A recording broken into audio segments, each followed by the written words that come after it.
नमस्कार, मैं Varsha Chopde Rajagiri college of social sciences Kochi Kerala के लैंटन प्रस्तुत पुस्तक समीक्षा में मैं आपका स्वागत करती हूँ।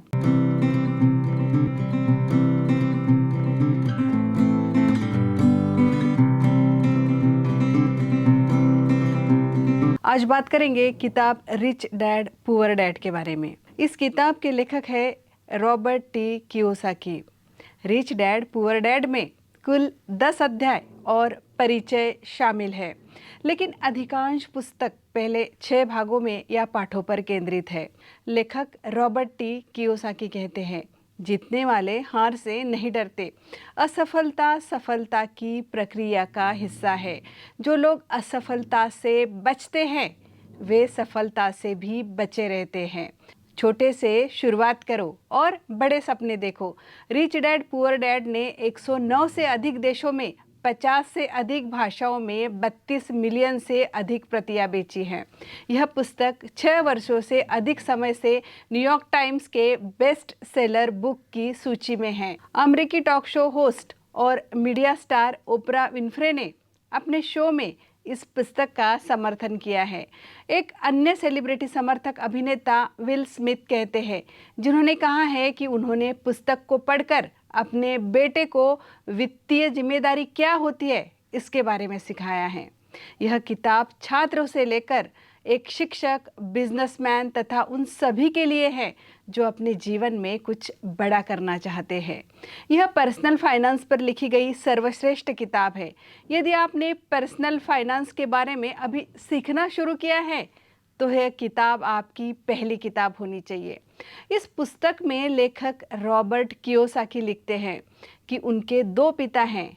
एक अमीर है जिन्हें वो रिच डैड कहते हैं और दूसरे पिता गरीब है जिन्हें वो पुअर डैड कहते हैं।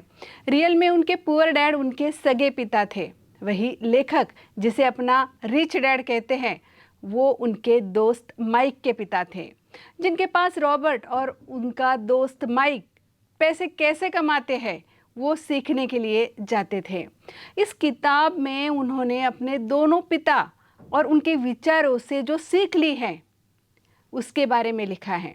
जैसे कि अमीर कैसे बना जाए, अमीर बनने के लिए क्या क्या करना पड़ता है, लोग पैसे कमाने के बारे में कैसे सोचते हैं, पैसा कमाने की शुरुआत कैसे की जाए आदि। लेखक के एक पिता बहुत ही पढ़े लिखे हैं, उन्होंने पीएचडी किया है और उनके दूसरे पिता अपनी स्कूल की पढ़ाई भी पूरी नहीं कर पाए। दोनों ही अपने अपने करियर में सफल थे। एक पिता पैसों की समस्या से जूझ रहे थे और उनके दूसरे पिता शहर के सबसे अमीर व्यक्तियों में से एक थे। जब वे पैसे के बारे में बात करते थे तो दोनों के नज़रिए भी अलग अलग थे। एक का मानना था कि पैसे के प्रति प्यार ही सभी प्रकार की समस्याओं की जड़ है। अब लेखक के बचपन में उनके सामने सबसे बड़ी दुविधा यह थी कि वह किसकी बात सुने, अपने रिच डैड की या पुअर डैड की, क्योंकि पैसों के बारे में दोनों के नज़रिए पूरी तरह से अलग थे। उनके पुअर डैड को हमेशा यह कहने की आदत थी कि हम ये चीज़ नहीं ले सकते, हम वो नहीं ले सकते जिसके लिए हमारे पास पैसे ही नहीं हैं। वही उनके रिच डैड इस शब्द का कभी उपयोग ही नहीं करना चाहते थे। हम यह नहीं ले सकते, इस वाक्य से उनके रिच डैड को सख्त नफरत थी।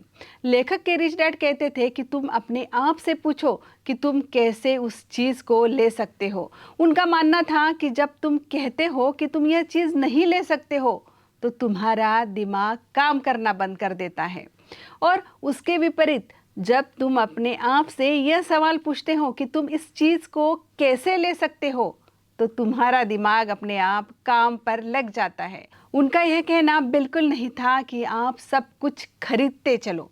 उनका यह कहना था कि अपने दिमाग को हमेशा एक्टिव रखो, उसे काम पर लगाओ, जिससे तुम्हारे ब्रेन की एक्सरसाइज होगी। उनके पुअर डैड कहते थे कि कभी रिस्क मत लो, और रिच डैड कहते थे कि रिस्क को मैनेज करना सीखो। उनके पुअर डैड कहते थे कि बहुत पढ़ाई करो और कॉलेज की डिग्री और एक अच्छी सुरक्षित नौकरी ले लो। वही रिच डैड कहते थे कि पढ़ाई करो और पैसा कैसे काम करता है यह सीखो।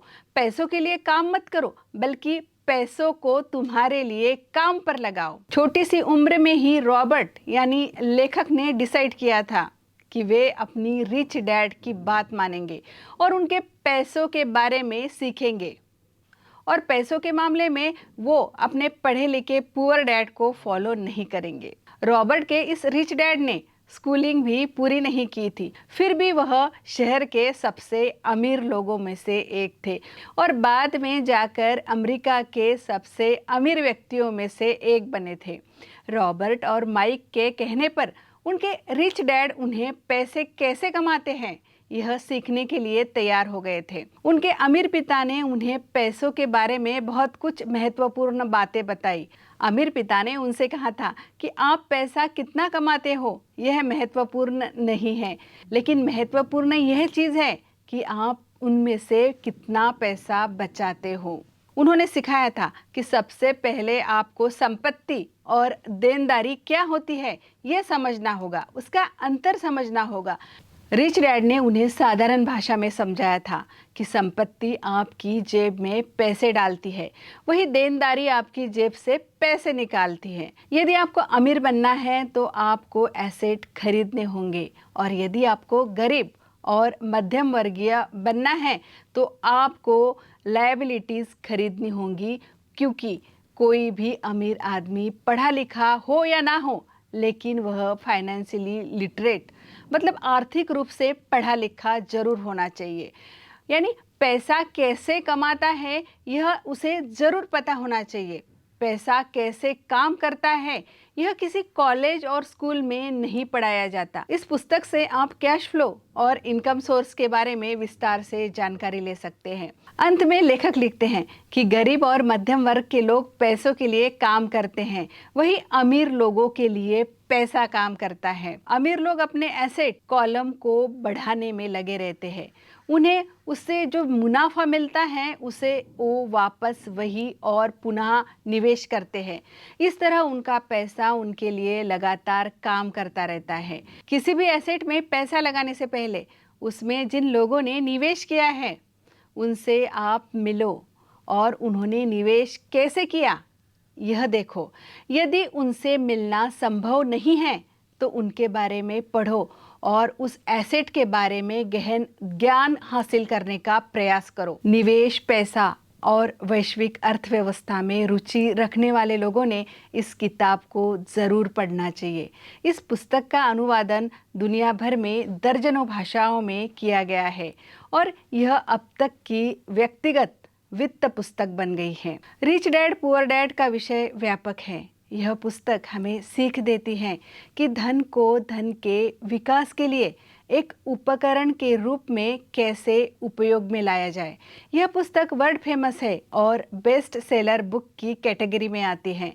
आप विस्तार से यह पुस्तक पढ़ सकते हैं। यह पुस्तक आप पढ़ेंगे तो आप जरूर संतुष्टि पाएंगे। आज की पुस्तक समीक्षा कैसे लगी जरूर बताएं। धन्यवाद।